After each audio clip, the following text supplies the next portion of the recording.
The Long Island Arts Alliance's Back in the Spotlight is made possible by the New York State Council on the Arts.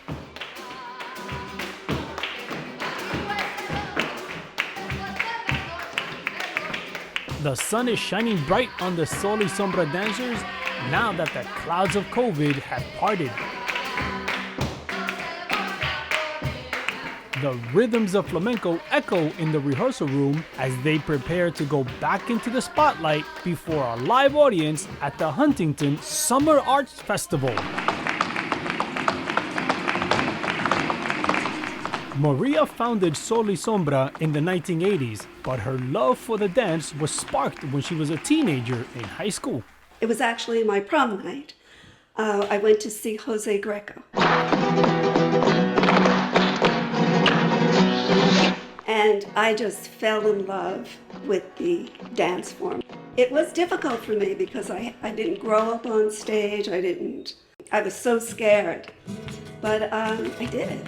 What she did was break out of her shell, because to be a great flamenco dancer, you must leave all your emotions on the dance floor. Flamenco is all about self-expression. The most important thing is that you communicate what's called the duende, or the spirit. You actually get possessed by that duende.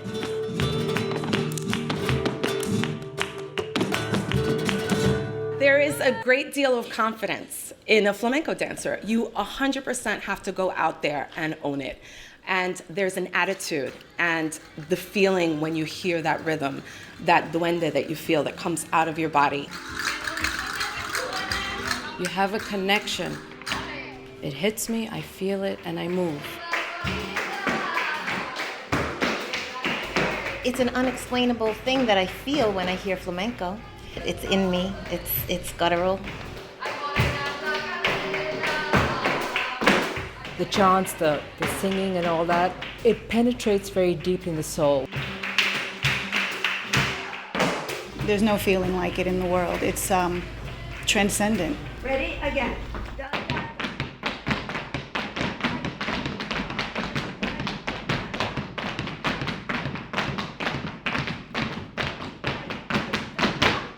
I want to hear bye-bye.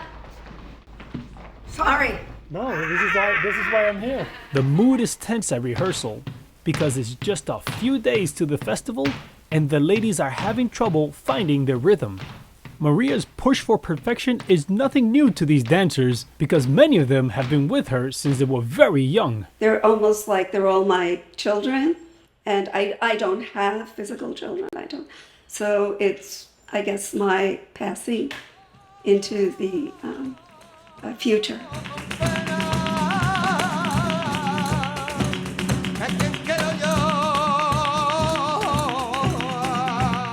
Even though it's considered a Hispanic Latino art form, it's really basically a gypsy art form. And I think that's what you fall in love with, that gypsy sense of Carmen, you know, of freedom, of expression. The freedom of expression attracts flamenco dancers from all over the world, something that's reflected within Sol y Sombra. These cultures blend, and I just think it's fascinating to see where everybody comes from. I come from Pakistan. I grew up in Central Islip. Was born in Venezuela. My family is Lebanese from Brazil. I live in the Bronx. My father's from Mexico. Puerto Rican. My dad's from Spain, and my mom was Jewish American. And so people, when they would ask me, what does that make you? I would often say, as a little kid, I'd say, well, very confused.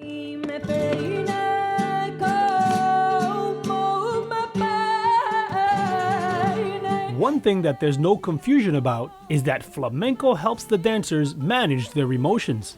People have told me you should get paid twice for your classes. Once for just the learning of this art form, and one for the therapy. It allows for a lot of emotional and psychological release.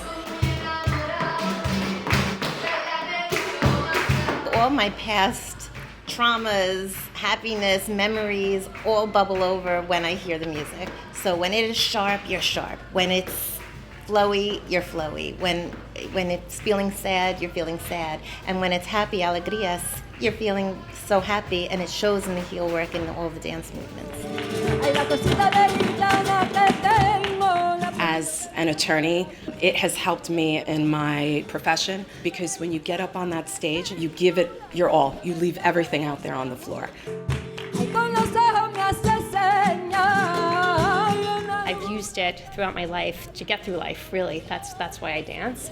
Not being able to dance flamenco and release stress during the pandemic took its toll on the dancers. But for Maria, the downtime presented an opportunity for self-improvement. It was a time for self-reflection, because when you want to be a good dancer, it's really the time you spend in the studio with the mirror that makes you a great dancer.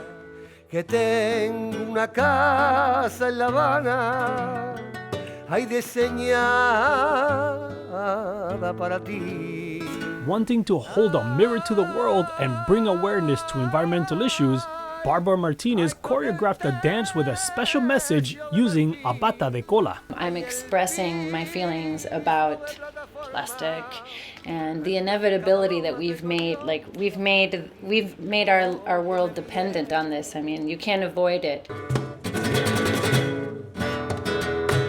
The bata de cola is a long train dress, and I always have thought it's like a perfect symbol for everything that we love and hate, because like you kick it away, you turn around, and there it is again on the other side. It's just part of you. You walk around with the baggage of your past, like who you are is that. For me, the bata becomes a really beautiful symbol for a lot of deep storylines. Another person with a deep storyline is Bronx native Ricardo Santiago, who was attracted to the percussive side of flamenco. I wasn't very outgoing. I wasn't very expressive, but I was really comfortable making sounds. We would make beats on desks, on the tables, on the walls. So that was something that was familiar to me.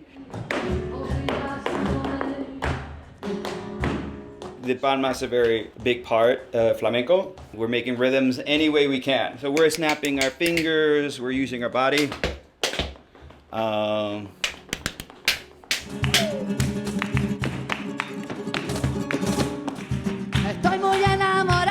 On a beautiful summer evening in Heckscher Park on Long Island, the stars of Sol y Sombra finally get to shine.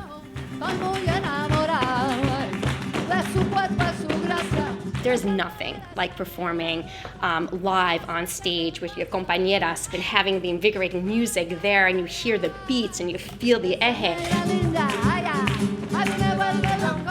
It's just the most beautiful dance form.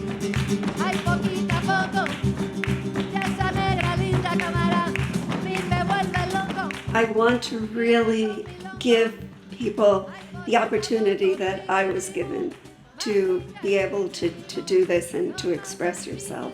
You're really touching people in a way that if I just talk to you, sometimes doesn't really go through. It's a very wonderful thing to be a flamenco dancer.